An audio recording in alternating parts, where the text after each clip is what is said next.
அனைவருக்கும் வணக்கம். நான் உங்கள் பத்திரிகையாளர் ஆர்.எஸ். கார்த்திக். இந்த வீடியோவில் நம்ம பார்க்க இருக்கிறது நம்ம வேற லெவல் சினிமா சேனலோட சினிமா விமர்சனம். இப்போ நம்ம பார்க்க இருக்கிறது இந்த வாரம் திரைக்கு வந்திருக்கிற ராஜபீமா படத்தோட விமர்சனம். ராஜபீமா என்ன ஒரு ராஜ கம்பீரமான பேர், உண்மையாகவே அருமையாக இருக்குது. ஒரு ஒரு ராஜபீமா அப்படின்ற பேரை கேட்குறப்பே ஒரு கம்பீரமாக இருக்குது.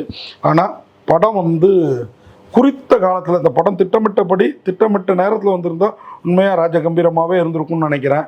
கொஞ்சம் இது கொரோனாவுக்கு முன்னாடி ஷெட்யூல் போடப்பட்டு சில சீன்ஸ் எல்லாம் எடுத்து முக்கால்வாசி படத்தை முடித்து இப்போ ரிலீஸ் பண்ணியிருக்கிறாங்க. இன்றைக்கி ஒரு திரைப்படத்தை ரிலீஸ் பண்ணுறதுங்கிறது சாதாரண விஷயம் இல்லை. 12 ஆண்டுகளுக்கு பிறகு வெளிவந்த மத கஜ ராஜா படம் செம பெரிய ஹிட் அடிச்சது இல்லைங்களா? ஸோ அந்த மாதிரி ஒரு நம்பிக்கையில் ஒரு 5-6 வருடங்கள் கழித்து இந்த படத்தை இப்போ ரிலீஸ் பண்ணியிருக்கிறாங்க.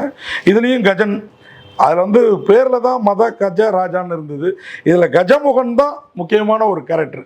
அவர் தான் அந்த பீமாங்கிற கேரக்டர். ராஜபீமா ராஜா கேரக்டர் நேம் அந்த பீமன் யானையை வளர்க்குற ராஜா. அவர் தான் Aarav, big pass fame. Big பாஸில் வெற்றி பெற்று வெளிவந்தவர். 5வது சீசனோ 6வது சீசனோ தெரியல, வெளிவந்தவர் உங்களுக்கு தெரிஞ்சிருக்கும். அவருடைய ஜோடியா ஆஷிமா நர்வல் அவங்க நடிச்சிருக்கிறாங்க. ஜோடியை விட 2 கிக்கான 2 நடிகைகள் உள்ளே இருக்காங்க. ஒருத்தர் ஓவியா, இன்னொருத்தர் யாசிகா ஆனந்த். என்னது ஆரவுக்கு கூட ஓவியாவா? ஆமாங்க, பிக் பாஸில் மட்டும் இல்லை, இந்த படத்தில் பிக் பாஸில் அவங்க 2 பேருக்குள்ளார காதல் கசமசான்னு சொன்னாங்க இல்லையா? அதுக்கப்புறம் உடனடியாக எடுத்த படம் தான் இந்த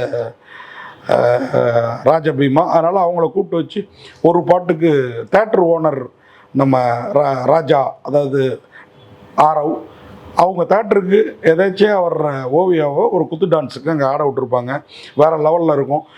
ஓவியாவை தடுத்துட்டு யோகி பாபு வருவார். அவர் அமைச்சரோட பையன். அவர் பண்ணுற கலாட்டா, இவங்களுக்குள்ளார ஏற்படுற முட்டல் முதல். யாசிகா ஆனந்த் யோகி பாபுவோட அப்பா கே.எஸ். ரவிக்குமாரை பின்தொடர்ந்து அவருடைய ரகசியங்கள்லாம், ஏன்னா அவர் தான் அமைச்சர். கோயம்புத்தூர் பகுதியில் தான் இந்த கதை மொத்தமும் இருக்குது. கோயம்புத்தூர், பொள்ளாச்சி இந்த ஏரியாக்களில் தான். ஸோ யாசிகா ஆனந்துக்கும் ஆரவுக்கும் என்ன மாதிரி ரிலேஷன்ஷிப்பு, ஓவியாவுக்கும் ஆரவுக்கும் என்ன ரிலேஷன்ஷிப்பு, யோகி பாபு இது உள்ளார எப்படி என்ன பண்ணுறாரு, அப்புறம் ஆஷிமா நர்வல் அவங்க தான் கதாநாயகி இல்லையா, அவங்களுக்கும் ஆரவுக்குமான ரிலேஷன்ஷிப் என்ன, இப்படிங்கிறது தான் கதை. இதில் கே.எஸ். ரவிக்குமார் அமைச்சராக அசத்தி இருக்கிறாரு. இந்த படத்தில் கே.எஸ். ரவிக்குமார் இல்லாமல் ஷாயாஜி ஷிண்டே, அவர் தான் சிஎம் முதல்வராக வராரு. ரவி வெங்கட்ராமன் அவர் ஒரு முக்கியமான கேரக்டரில் வராரு. மாஸ்டர் ராகவன் இவங்கெல்லாம் நடிச்சிருக்கிறாங்க. இந்த படம் உண்மையாகவே ஒரு கதை என்னென்னா, சின்ன வயசில் அம்மாவை இழந்த நாசர் அப்பா தான் அப்படின்னு நினைக்க போகிறப்போ ஒரு யானை நம்ம ஆரவுக்கு கிடைக்குது. நாசரோட மகன் தான் ஆரவ். அந்த யானையை சின்ன வயது யானையாக, அதாவது குட்டி யானையாக கிடைக்குது. அதை வளர்த்து தன் கூடவே வச்சுக்கிறாரு ஆரவ். அந்த யானைக்கும் அவருக்கும் இந்த அரசியல்வாதி கே.எஸ். ரவிக்குமாரால் ஒரு பிரச்சனை. அந்த பிரச்சனையிலேருந்து யானையையும் மீட்டு ஆரவும் மீண்டாரா, இல்லை அரசியல்வாதியோட படை பலங்கள் அரசியல் பின்புலங்களால் யானையும் ஆரவும் காணாமல் போனார்களா அப்படிங்கிறது தான் கதையும் களமும். யானைக்கும் அரசியல்வாதிக்கும் என்னையா பிரச்சனை அப்படின்னு கேட்டிங்கன்னா, அதுதான் இந்த படத்தோட ஹைலைட் சீன். அஸ்வமேத யாகம் அப்படிம்பாங்க முன்னெல்லாம், இன்னமும் அது சில இடங்களில் கொடுக்குறதா சொல்லப்படுது. அந்த மாதிரி அரசர் காலத்தில் கஜமுக யாகம் அப்படின்றது கொடுக்கப்பட்டது. யானையை வெட்டி இப்போ அதோட தந்தங்களோட தலையை அந்த நெருப்பில் போட்டோம்னா அவன் நினைக்கிறது நடக்கும், மினிஸ்டராக இருக்கிறவன் சிஎம் ஆகணும்னு நினச்சா அது நடக்கும் அப்படிங்கிற மாதிரி ஒரு கதையை உருவாக்கி அருமையாக பண்ணியிருக்கிறாங்க. இந்த கதையை சொன்ன விதத்தில் சில இடர்பாடுகள், அது மட்டும் இல்லைன்னா முதல்ல இந்த ஃபர்ஸ்ட் ஆஃப் இந்த படத்தோட முதல் பாதியில் சில லேக்ஸ், அது மட்டும் இல்லைன்னா இந்த படம் லேக்ஸாக வசூல் பண்ணக்கூடிய படங்கிறதுக்கு நான் கேரண்டியாக சொல்லுவேன். செகண்ட் ஆஃப் அவ்வளோ திருப்தியாக இருக்குது.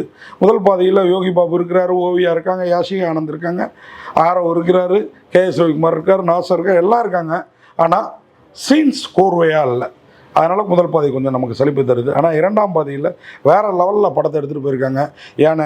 யானையை வச்சு ஒரு பூனையை வச்சு படம் எடுக்கிறது இன்றைக்கெல்லாம் நம்ம மீட்டா விலங்கு நல வாரியம் இவங்கள்ட்ட சர்டிஃபிகேட் வாங்குறதுக்குள்ள நாக்கு தள்ளிடும். அவங்கள ஒருத்தரை கூட்டு வச்சுட்டு தான் நீங்கள் படமே எடுக்க முடியும். அப்படிப்பட்ட காலத்தில் யானையை வச்சு எடுத்துருக்குறாங்க. விஷால் சுந்தர்சி கூட்டணியே மத கஜராஜான்னு பேரில் மட்டும்தான் கஜனை காமிச்சாங்க. 12 வருஷம் கழிச்சு அந்த படம் ரிலீஸ் ஆகி மாபெரும் வெற்றி பெற்றது இல்லைங்களா பொங்கலுக்கு. அதே மாதிரி இதில் படம் முழுக்க கஜமுகன் இருக்கான். ஸோ வெற்றிக்கான வாய்ப்புகளும் இருக்குது.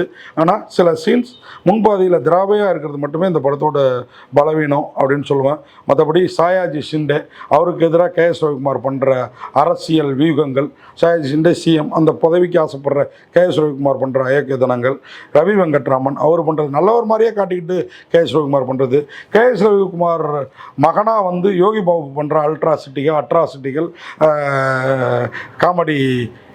காமெடின்னு நினச்சிட்டு பண்ணியிருக்கிற கலாட்டாக்கள் அப்படி தான் சொல்லணும். சமீபமாக குழந்தைகள் முன்னேற்ற கழகத்தில் அவ்வளோ அருமையாக காமெடி பண்ணார் யோகி பாபு. அதில் வந்து கதாபாத்திரங்கள் சுமாராக இருந்தது. ஆனால் இந்த படத்தில் கதாபாத்திரங்கள்லாம் நல்லா பலமாக இருக்குது. யோகி பாபாவோட காமெடி சுமாராக இருக்குது அப்படிங்கிறதையும் நம்ம சொல்லி தான் ஆகணும். மொத்தத்தில் ராஜபீமா படத்தில் ஆரவ் ஒரு ஹீரோவாக தன்னை நிலைநிறுத்திக்க அந்தளவுக்கு போராடி இருக்கிறாரு. யானைக்கிட்ட அவர் காட்டுற பாசம், பரிவு, யானைக்கிட்ட கிட்டக்க போன 3 ஹீரோக்கள் பல பேர் வந்து வீர தீர பராக்கிரமங்கள்லாம் படத்தில் செய்வாங்க. ஆனால் நிஜத்தில் ஒரு யானை கூட நடிக்கிறதுக்கெல்லாம் அவ்வளோ யோசிப்பாங்க. ஆனால் ஆரவ் வந்து எனக்கு தெரிஞ்சு விக்ரம் பிரபுக்கு அப்புறம் வேறு லெவலில் என் கும்கியில் விக்ரம் பிரபு யானை கூட இருந்த நெருக்கம் மாதிரி இந்த படத்தில் ஆரவ் பண்ணியிருக்கிறாரு. ஆஷ்மா அதுமாதிரி யானையை வந்து கடத்தல் கும்பல் தூக்கிட்டு போனோன்னே அதை தேடி அலையிற சீன்லாம் மிரட்டி இருக்கிறாப்புல. ஆஷிமா நர்வல் ஹீரோயினாக வந்து போகிறாங்க.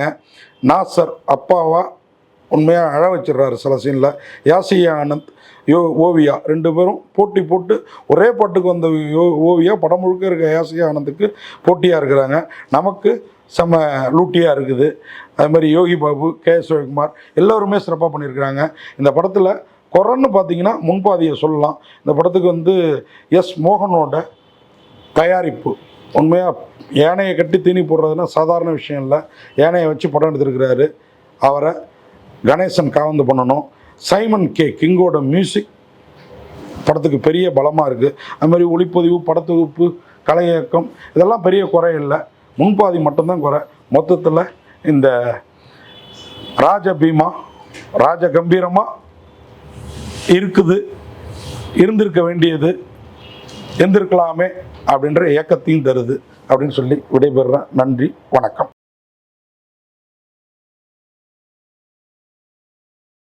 இந்த வீடியோ உங்களுக்கு பிடிச்சிருந்தா லைக் பண்ணுங்க, கமெண்ட் பண்ணுங்க, ஷேர் பண்ணுங்க, சப்ஸ்கிரைப் பண்ணுங்க.